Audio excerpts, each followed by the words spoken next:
Hello students, आज के lecture में हम देखेंगे Bezier curve. Bezier curve basically Bezier curve ये आपके लिए नई टर्म है। तो बेजियर कर्व एक कर्व है जो मोस्टली कैड में, ड्राइंग्स में बहुत सिंपल तरीके से इम्प्लीमेंट करते हैं और यूज़ किया जाता है। एक स्मूथ कर्व रहता है ये। तो बेसिकली समझ लीजिए कि एक बेजियर कर्व क्या होता है कि बेजियर कर्व एक स्प्लाइन कर्व होता है। यानी क्या? Spline curve. स्प्लाइन कर्व क्या होता है कि जिसके अंदर हम कंट्रोल पॉइंट्स यूज़ करते हैं। कंट्रोल पॉइंट्स यूज़ करते हैं एक कर्व बनाने के लिए। फॉर एग्जांपल आपको दिखाता हूँ कि मान लो मेरे पास 3 पॉइंट्स है, P0, P1 एंड P2। ये मेरे कंट्रोल पॉइंट्स है। तो इसके ही अकॉर्डिंगली मेरा कर्व बनेगा। इस तरीके से कर्व बनेगा। ये कर्व को जब क्रिएट करेंगे या बनाएंगे तब ये 3 पॉइंट्स, जो 3 कंट्रोल पॉइंट्स है, वो उसको कंट्रोल करके ही बनाएंगे। मान लो ये आपका पॉइंट्स आपने मूव किया तो उस तरीके से आपका कर्व भी तीनों पॉइंट से मूव होगा। ठीक है। तो इसको हम कहते हैं अप्रॉक्सीमेशन कर्व। और दूसरा कर्व होता है जो इस कंट्रोल पॉइंट से, ये जो 3 कंट्रोल पॉइंट्स है P0, P1, P2, ये तीनों कंट्रोल पॉइंट के थ्रू जाएगा या उसके ऊपर से जाएगा, तो उसको हम कहते हैं इंटरपोलेशन कर्व। ठीक है, इंटरपोलेशन कर्व। तो ये 3 टाइप के कर्व होते हैं। तो इससे ही क्या होता है कि आपका बेजियर कर्व, 2 टाइप के कर्व होते हैं, तो इससे आपका बेजियर कर्व क्रिएट होता है। तो बेजियर कर्व क्या होता है? बेजियर कर्व देखेंगे तो हम उसको कहेंगे कि ये अप्रॉक्सीमेशन कर्व होता है। बेजियर कर्व अप्रॉक्सीमेशन कर्व होता है। तो ये अप्रॉक्सीमेशन कर्व कैसे होता है कि ये इसके तीनों कंट्रोल पॉइंट्स के थ्रू नहीं जाता है, उसके ऊपर से नहीं जाता है, उसके अंदर से नहीं जाता, ये उसके अलॉन्ग जाता है, साइड से जाता है। तो ये 3 कंट्रोल पॉइंट्स इस कर्व को बना दे। फॉर एग्जांपल 1, 2, 3, ये 3 कंट्रोल पॉइंट है, P0, P1 एंड P2। तो ये मेरे कंट्रोल पॉइंट्स है। तो ऐसे ही मेरा यहाँ से कर्व क्रिएट होगा। तो इसको हम कहते हैं बेजियर कर्व। ठीक है। तो इसको हम कहते हैं बेजियर कर्व। तो यही बेजियर कर्व क्या है, उसको हम कहते हैं स्प्लाइन कर्व। ठीक है, यहाँ तक समझ में आया। तो सेम इसको हम वापस क्या कहते हैं, इसका मान लो हम इसकी कैरेक्टरिस्टिक्स देखते हैं या प्रॉपर्टी देख रहे हैं, ऐसा समझ लीजिए। सेकंड प्रॉपर्टी हम समझेंगे कि ये एक पैरामेट्रिक कर्व होता है।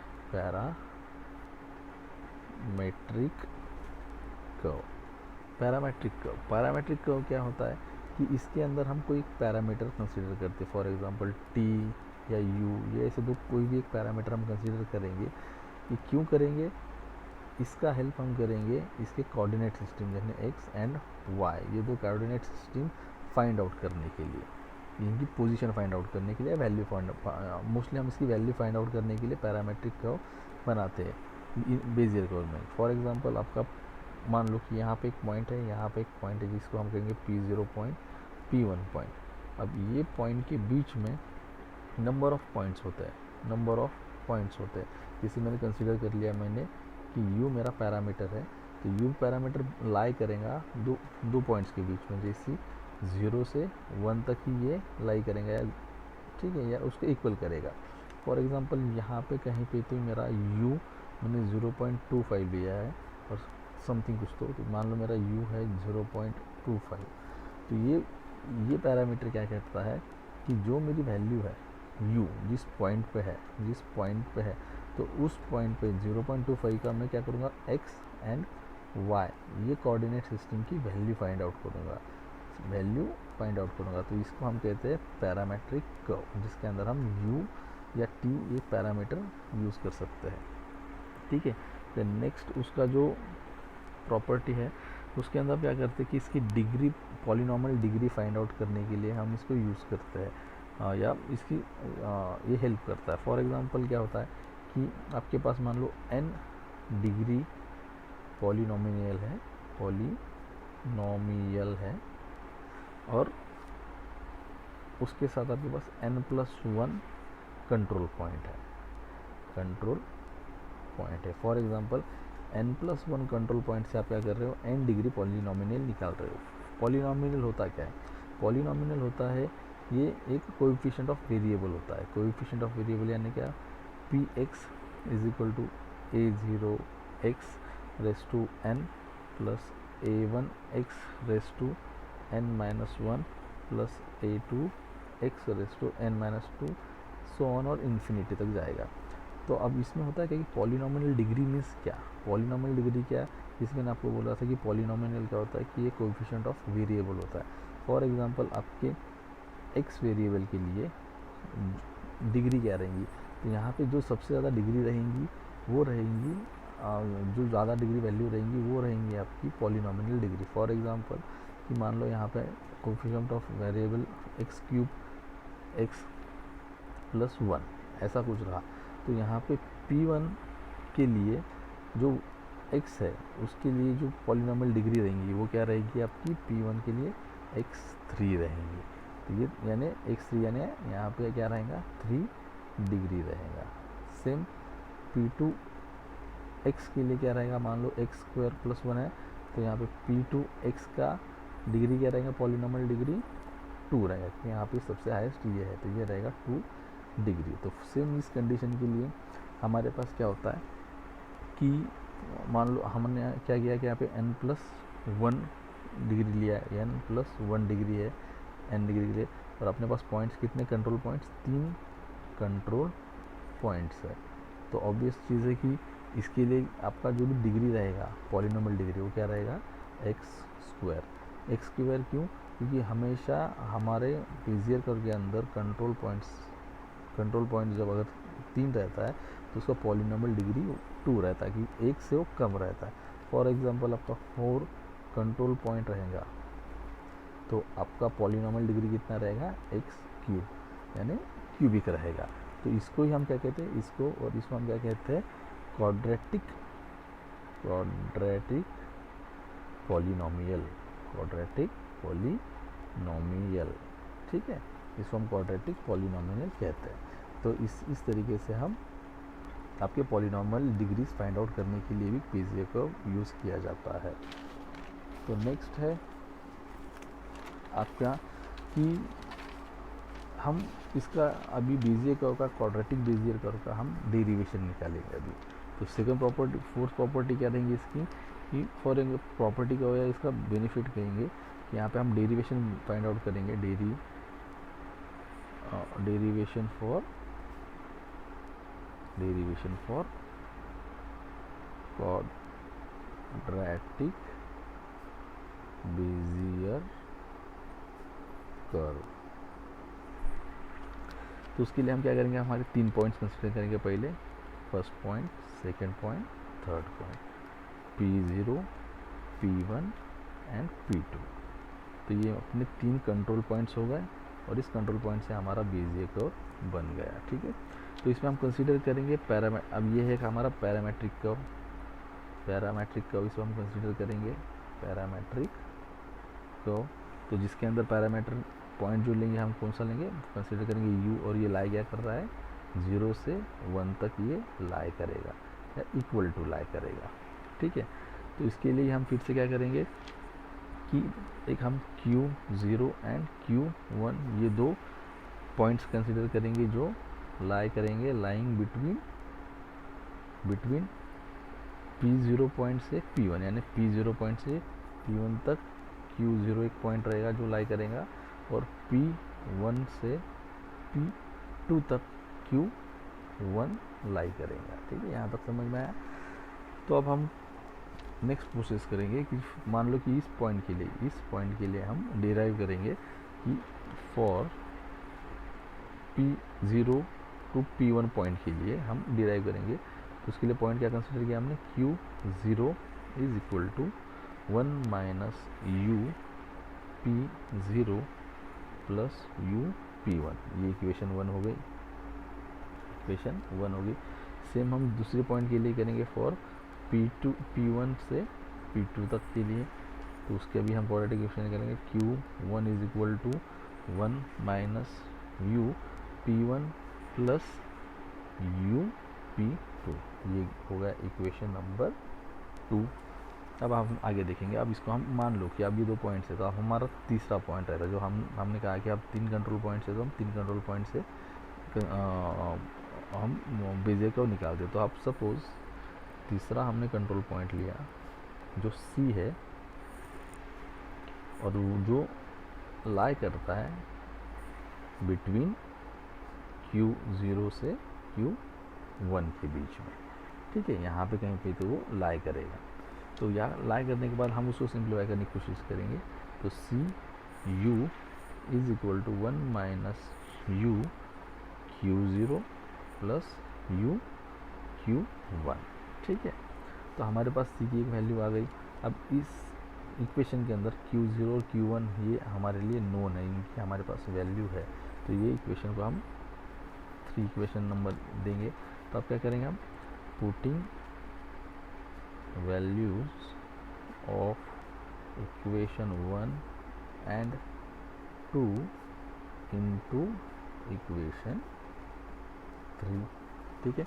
तो ये 3 करने के बाद हमें क्या मिलता है, c u is equal to 1 minus u. अब क्यू की वैल्यू, Q0 की वैल्यू हम उसके अंदर पुट करेंगे जो कि है 1 minus you P0 plus you P1, ठीक है, प्लस यू। अब Q1 की वैल्यू पुट करेंगे 1 minus you P1 plus you P2। अब इसको हम सिंप्लीफाई करेंगे। सिंप्लीफाई करने के बाद हमें मिलता क्या है कि 1 minus you square P0 plus you 1 minus you P1 plus you 1 minus you P1 plus you square P2। इसको और सिंप्लीफाई जब करेंगे तो आपको फाइनल जो इक्वेशन मिलती है वो इक्वेशन है 1 minus you square P0 plus 2u 1 minus u into P1 plus you square P2। तो ये जो फाइनल इक्वेशन आपको मिलती है, तो इसको हम कहते हैं कि derivation of quadratic Bezier curve. ये किसका डेरिवेशन है, ये डेरिवेशन इक्वेशन क्या है, ये इक्वेशन किसके लिए है, फॉर क्वाड्रेटिक बेजियर कर्व, ठीक है। इससे हमें क्या फाइंड आउट होता है, पॉइंट्स की लोकेशंस हमें फाइंड आउट होते हैं प्रॉपर तरीके से, ठीक है। तो ये होता है आपका derivation of quadratic Bezier curve. अब नेक्स्ट देखते हैं हम ब्लेंडिंग फंक्शन। ब्लेंडिंग फंक्शन क्या होता है, क्या हम देखेंगे, ब्लेंडिंग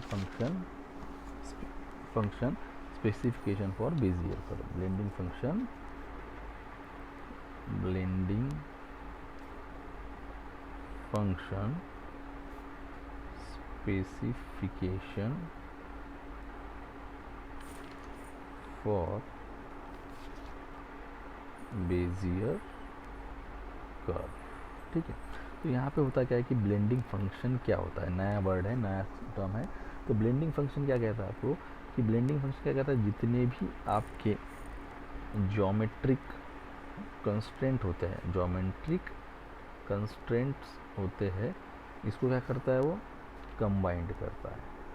और कंबाइंड करके क्या करता है आपको, वो आपके जो कोऑर्डिनेट होते हैं जैसे एक्स एंड वाई, उसका पोजीशन स्पेसिफाई करता है, उसका पोजीशन स्पेसिफाई करता है। तो मोस्टली ब्लेंडिंग फंक्शन का काम क्या होता है, जो भी आपके कोऑर्डिनेट सिस्टम्स होते हैं एक्स एंड वाई, जो हम फाइंड आउट कर रहे थे पैरामेट्रिक कर्व के अंदर कि एक्स एंड वाई की वैल्यूज़ क्या रहेंगी, तो वो जो पॉइंट्स की वैल्यूज़ मिल जाती है आपको, तो उस पॉइंट्स की वैल्यूज़ मिलने के बाद हम उनकी पोजीशन फाइंड आउट करते हैं। तो कब करते हैं, वो ब्लेंडिंग फंक्शन में।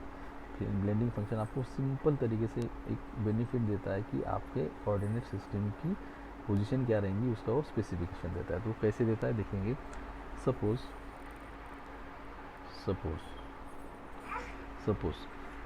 आपके पास n+1 कंट्रोल पॉइंट्स है, n+1 कंट्रोल पॉइंट्स है, और उनकी पोजीशन जो है वो मान लो पी के है, तो एक्स के, वाई के एंड जेड के, ये 3 पोजीशन पॉइंट्स है।